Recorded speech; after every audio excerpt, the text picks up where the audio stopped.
São compostos orgânicos cuja fórmula geral é ROR', onde R e R' são cadeias carbônicas que podem ser iguais ou diferentes. Visualizamos na tela dois exemplos. Primeiro, CH3O, CH3. Segundo, CH3O, CH2, CH3. O primeiro, CH3O, CH3, é um éter simétrico. O que é um éter simétrico? É aquele onde a cadeia à esquerda do oxigênio e a cadeia à direita do oxigênio são iguais. No segundo caso, eu tenho CH3O, CH2, CH3. Ele é um éter assimétrico. Por que ele é um éter assimétrico? Porque a cadeia ao lado esquerdo do oxigênio é diferente da cadeia ao lado direito do oxigênio. Nomenclatura e UPAC. A nomenclatura oficial dos éteres é montada da seguinte forma: nome do radical alcoxi mais nome do hidrocarboneto.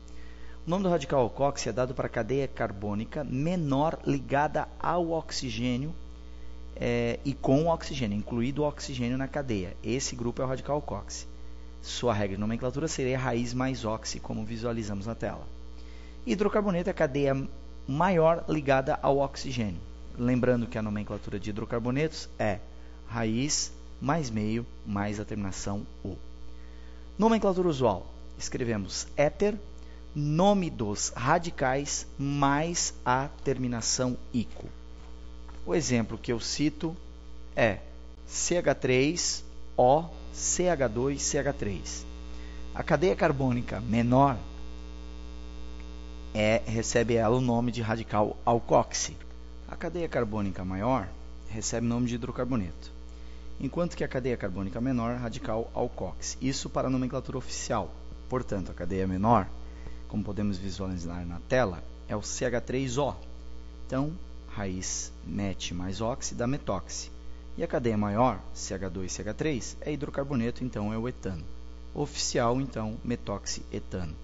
Enquanto que no nome usual nós vamos escrever sempre a palavra éter, e a cadeia à esquerda do oxigênio e à direita serão radicais comuns. Por exemplo, à esquerda do oxigênio eu tenho o radical CH3, é o metil.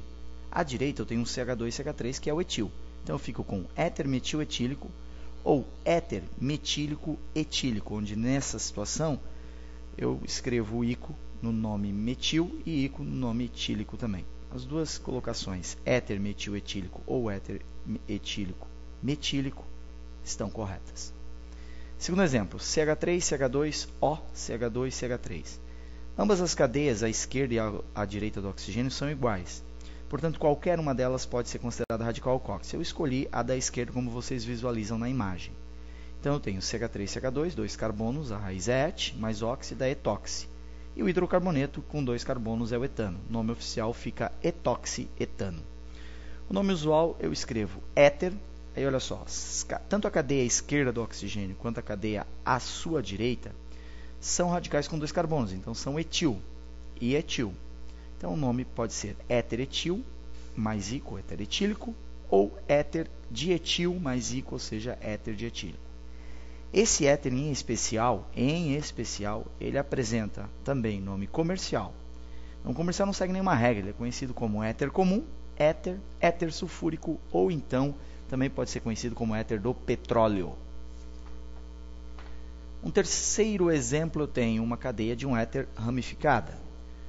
Podemos visualizar CH3, CH2, CH, CH3 para baixo, O e CH3. Bem, a cadeia menor, no caso, é a cadeia da direita, o CH3, que junto com O forma o radical alcoxi. Como a cadeia carbônica do hidrocarboneto, que seria à esquerda, a cadeia CH3, CH2, CH, CH3, como vocês visualizam na tela, essa cadeia, como ela tem 4 carbonos, eu sou obrigado a numerá-la a fim de identificar a posição do radical alcoxi. E a numeração sempre inicia pela extremidade mais próxima do radical alcoxi, ou seja, pelo CH3 de baixo. Então, eu tenho CH3,1, CH2, CH2,3 e CH3,4. O nome oficial fica sendo 2-metoxi, porque o radical metóxi encontra-se no carbono 2 da cadeia do hidrocarboneto, mais butano, que é o nome da cadeia do hidrocarboneto, tendo em vista que ela tem 4 carbonos. O nome usual é o seguinte: éter, à direita do oxigênio eu tenho o radical CH3, então ele é o metil. À esquerda eu tenho um radical com 4 carbonos, que seria o butil. Como o CH é um carbono onde a valência livre encontra-se nesse carbono e esse carbono está secundário, eu escrevo então sec-butil. Mais o ico, eu fico então com éter metil sec-butílico. Caso de um éter cíclico, como vocês visualizam na tela, eu tenho o CH2CH2CH2O. Nome oficial fica sendo epóxi. Como a cadeia carbônica do ciclo tem 3 carbonos, eu sou obrigado a numerá-la a fim de identificar em quais carbonos o oxigênio encontra-se preso. Tanto posso numerar pelo carbono CH2 de cima, quanto CH2 de baixo, como vocês visualizam na tela. Eu comecei pelos de cima, então eu vou ficar com epóxi propano 1,3. Por que 1,3? Porque o oxigênio encontra-se ligado ao carbono 1 e também ao carbono 3. Éter aromático, eu tenho oxigênio entre 2 anéis aromáticos. O nome oficial seria, bom, um dos anéis aromáticos eu ligo ao oxigênio e considero radical coxi, ficando com o nome fenoxi. E o outro hidrocarboneto, benzeno, então eu fico com fenoxibenzeno, como vocês visualizam na tela. O nome usual seria éter, os dois radicais, à esquerda e à direita do oxigênio, são radical fenil, então éter difenílico, ou posso também escrever éter fenílico.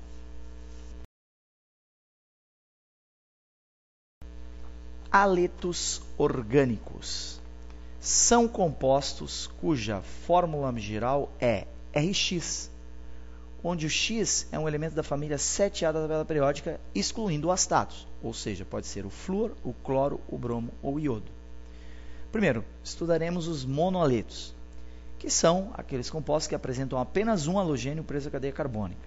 Sua nomenclatura oficial tem a seguinte regra: como podemos visualizar, nome do halogênio, ou seja, do elemento da família 7A, mais nome do hidrocarboneto, que é montada a sua nomenclatura através da raiz, mais meio, mais a terminação O.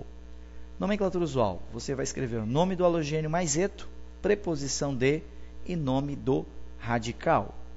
Um exemplo, CH3CH2Cl. O nome oficial fica sendo cloro, a cadeia carbônica tem 2 carbonos, então etano. Portanto, cloroetano. O nome usual fica sendo cloro mais eto da cloreto, D, e o CH2CH3 é considerado como radical etila, portanto, cloreto de etila. Bem, um outro exemplo seria o CH3CH2CH2Br. Escolhendo a cadeia carbônica como sendo um hidrocarboneto, eu sou obrigado a numerar essa cadeia, pois essa cadeia tem 3 carbonos e o bromo, que seria o haleto preso a essa cadeia, pode então variar de posição. A numeração deve começar sempre numa cadeia carbônica, no caso dos haletos, pela extremidade mais próxima da insaturação. Se não existir insaturação, então pela extremidade mais próxima de um dos radicais, considerando que o halogênio é um radical. Bem, numero então pela extremidade da direita, fica com 1, 2, 3, né? E aí eu tenho 1-bromo propano. O nome usual seria brometo de N-propila, porque o CH2CH2CH3 é o radical N-propila. Um outro exemplo é uma cadeia maior, né, que é o CH3, CHCl, CH dupla, CH, CH2CH2, CH e CH3. E essa cadeia está representada na tela para vocês. Bom, primeira coisa, o CH3 ramificação e o Cl contam como radicais. CH3 é o metil e Cl é o cloro. Bom, eu tenho que numerar a cadeia, então, e essa numeração iniciará pela extremidade mais próxima da insaturação, ou seja, pela esquerda. Então, CH3, 1, CH2, CH3, CH4, CH2, 5, CH2, 6, CH7 e CH3, 8. O nome fica, usando a ordem alfabética, 2-cloro, 7-metil, oct-3-eno. Oct, porque a cadeia tem 8 carbonos, a cadeia principal. 3, porque a dupla encontra-se entre os carbonos 3 e 4. E eno, porque eu tenho uma dupla e eu termino com O. Não esqueçam que para separar o número do nome, usa-se o hífen. Dialetos. Bem, dialetos são aqueles haletos onde você encontra 2 ou mais elementos da família 7A ligados à cadeia carbônica. Nós podemos ter dialetos vicinais, que são aqueles onde os 2 halogênios encontram-se em carbonos vizinhos. Por exemplo, eu tenho CH2, CH2, Cl, Cl, como visualizamos na tela. Sou obrigado a numerar de qualquer forma porque eu tenho 2 cloros. Os 2 podem aparecer em carbonos diferentes ou juntos. No caso, no vicinal tem que ser diferentes. Então, numerando como vocês visualizam na tela, eu tenho o nome oficial que seria 1,2 de cloroetano. O dialeto geminal é aquele onde os dois halogênios encontram-se presos ao mesmo carbono. A numeração, óbvio, começa pela extremidade mais próxima dos dois cloros. 2, então fica com 1,1, porque os dois halogênios, os dois cloros encontram-se no primeiro carbono, de cloro etano. Bem, dialeto conjugado, como visualizamos na tela, são aqueles onde os halogênios aparecem ligados a carbonos que estão separados por um carbono. Eu gostaria de chamar a atenção de vocês que tanto o vicinal, o geminal conjugado e o isolado, que vamos ver depois, os halogênios, os dois halogênios, podem ser iguais ou diferentes, sem problema. Aqui eu escolhi a numeração pela extremidade da esquerda, porque a esquerda é o halogênio mais simples. O mais simples é aquele que tem o menor número de carbonos. Então eu vou ter 1 bromo, 3 iodo, propano, porque a cadeia carbônica tem 3 carbonos. Enfim, chegamos ao último dialeto, que é o dialeto isolado, que é aquele onde os dois halogênios encontram-se presos a carbonos que vêm separados por 2 ou mais carbonos. Eu escolhi, como vocês visualizam na tela, a numeração pela extremidade à esquerda, pois é ali que eu encontro o haleto de menor número atômico, no caso o flúor. Então eu fico com 4 bromo, hífen 1 flúor, butano. Bem, 4 bromo, eu escrevi bromo primeiro pela ordem alfabética B, né, de bromo vem antes de F de flúor. Então repito, 4 bromo, 1 flúor, butano.